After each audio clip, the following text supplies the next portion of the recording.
So by expecting to have a non-medicated, natural, smooth birthing experience in the hospital is kind of similar to expecting to have a fun, non-violent Juneteenth celebration at a fucking Klan's rally.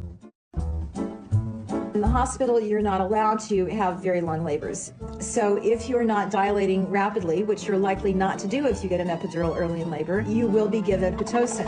They'll put the Pitocin in the IV. It will flow into your veins. Pitocin makes contractions longer and stronger and closer together.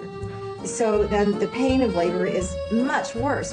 So you go with that for a while because you have the epidural, but eventually the pain of the contractions is overwhelming the epidural. You need to up the epidural, and then labor slows down more because of that, so then you need more Pitocin.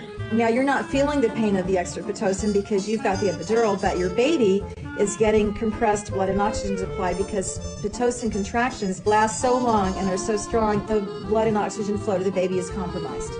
So then the baby's likely to go into distress, and then you're sent off for an emergency cesarean from a baby in distress from contractions induced by the Pitocin, which was necessitated by the epidural. Step by step, one intervention leads to a series of interventions. And the net result is the mother finally ends up with a cesarean, and everybody says, thank God we were able to do all those interventions to save your baby.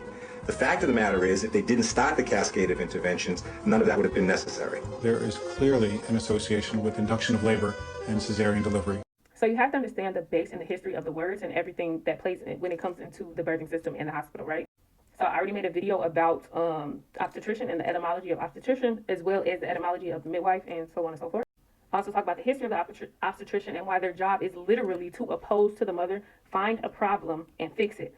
If there is no problem, create one. That's the whole goal. So going in there in a healthy sense is so idiotic even to them that they're kind of like, why are you even combating what we're asking you to do, because why are you even here? You know what I'm saying? But they're not going to say that because the money involved would just push you to go home. And so they're kind of just like, whatever, we know we'll be able to convince you because you're here. So you got to understand, once you step into their grounds, once you go to the point, once you do the things, they're like, we already got you. So it's kind of a win-win on their point, but you can't expect to get that treatment because it's literally against what they were created to do. But yeah, go watch another video for more of that. I'm going to keep going. So in order to understand where we are, you have to understand where it all comes from. There is no future without history knowledge, right? Otherwise, you will stay stuck in a loop and a cycle, repeating it over and over again. The root of OBGYNs, the obstetricians, and I did a video about gynecology too. Give me a second.